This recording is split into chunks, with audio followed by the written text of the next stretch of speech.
ஃப்ளைட்ல இருந்து குதிச்ச ஜான்சன் அவன் பேராசூட்டோட மரத்துல மாட்டிக்கிறான். அவனோட ஃப்ரெண்டு ஹெல்ப் பண்ணலாம் அப்படின்னு சொல்லி பக்கத்துல போகும்போது ஹீரோ யாருக்கா கால் பண்ண, இங்க பாரு நம்ம உயிரோட இருக்கிறது யாருக்கும் தெரியக்கூடாதா அப்படின்னு சொல்லிட்டு ஷூ எடுத்து ஒரே அடி போன் கீழே விழுந்து நொறுங்கி போயிடுது.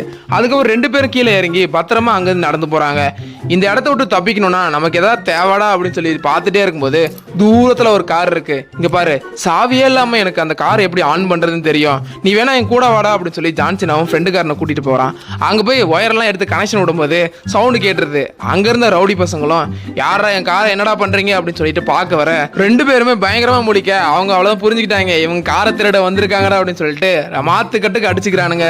2 பேரும் முடிஞ்சிட்டாங்கன்னு நினைக்கும் போது கடைசி நேரத்துல ஒரு பாட்டி கன்னோட வந்து நின்று ஆன்சர் அப்படின்னு சொல்லும் போது அங்க இருக்க ரவுடி பசங்களாம் தெரிச்சு ஓடிறானுங்க. இந்த பாட்டியை வந்து என்னோட வண்டியில இருங்க அப்படின்னு சொல்லி 2 பேரையும் கூட்டிட்டு போறாங்க. அங்க போனா ஒரு பார்டர் வருது. எல்லா போலீஸும் தீவிரமா செக் பண்ணிட்டு இருக்கும்போது இப்போதைக்கு தான் யார் எனிமி யார் ஃப்ரெண்ட்னே தெரியாதுல்ல, அதனால ஆட்டு கூட்டத்துக்குள்ள பூந்துடுறாங்க. அப்பதான் ஜான்சனோட மூஞ்சில என்னென்னமோ படுது, அவன் அடக்கிட்டு உட்காந்துட்டு இருக்கான்.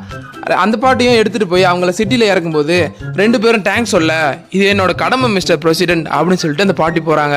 ஒருவேளை சிட்டிக்குள்ள